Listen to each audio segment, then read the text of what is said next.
Kelly Killinger here from RE/MAX. So it's the beginning of June officially now, and I love this time of year. The summer is starting, the weather is finally warming up, kids are off of school, and I start to hear a lot of people talking about vacation homes.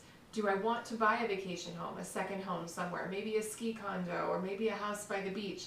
And a lot of questions come with that. So today I have 3 things for you to consider if you are having thoughts of buying a vacation home.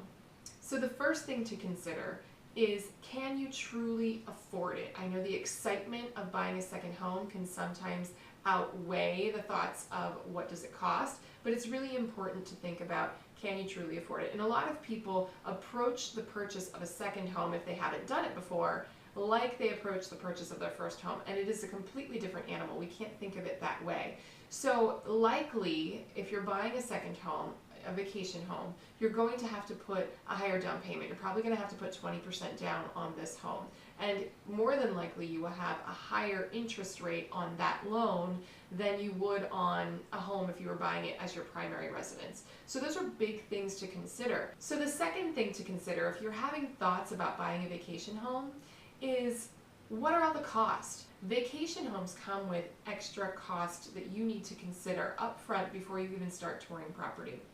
If you're going to rent the property, you're going to have to pay for a cleaning company between tenants. So let's figure out what that would be. What would your property management fees be? If you're not able to manage the property on your own, which is a hefty responsibility and a lot of phone calls and a lot of dealing with, maintenance items and things like that, a property management company can handle that for you, but it comes at a fee, a lot of times 20% of your profit. So that is a big cost to consider if you're thinking about renting this property out. In addition, if you're buying the property in a beach town or a ski town and you're renting this out, a lot of renters are going to expect you to have amenities. For example, ski gear or beach equipment. Things like that are not cheap to purchase. The last thing to consider is, this is a full home that you are buying, and a lot of times they don't come furnished. You furnished your primary residence little by little, but this home, in order to get it up and running, you're going to have to furnish this. So that could be a really big price tag. So all of those things are good things to consider up front. The third thing that you should think about if you're having thoughts about buying a vacation home is, be clear with your intentions up front. Why are you buying this property? Is it a family retreat for you that you plan on never renting out and you just want to have it? Or is it more of an investment as part of your bigger investment portfolio? It's really important to be clear on that up front so that you can consider all of the factors involved in each decision. So if you're thinking about it as an investment, then I would meet with your financial advisor. I would also meet with a local agent who knows a lot about return on investments of similar properties, and you need to analyze this in terms of, if I compare this to another investment with a similar amount of money, what is my return on this investment of the second home purchase versus another type of investment with the same cash? What's my return? How does it compare? Because is it really a smart decision for me to invest my money in this way?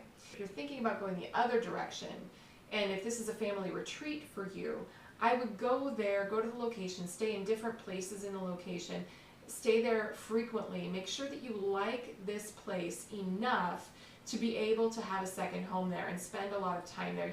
And then also consider, would you rather vacation some summers somewhere else in another destination?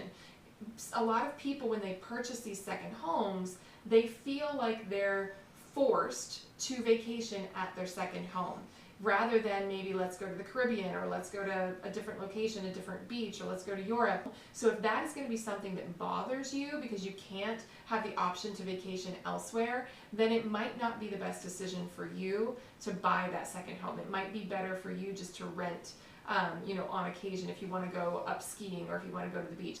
So those are 3 things to consider if you are having thoughts about buying a vacation home. I hope you found value in this today, guys. Thank you so much for watching. If you are watching on YouTube, please make sure to like the video. Make sure to post comments. I will definitely answer your questions there in the comments. Subscribe to our YouTube channel. We do post content weekly, and we would love for you to be a part of that, and we don't want you to miss any of the good stuff that we put out there. So thanks again, guys, for watching. I'll see you next time.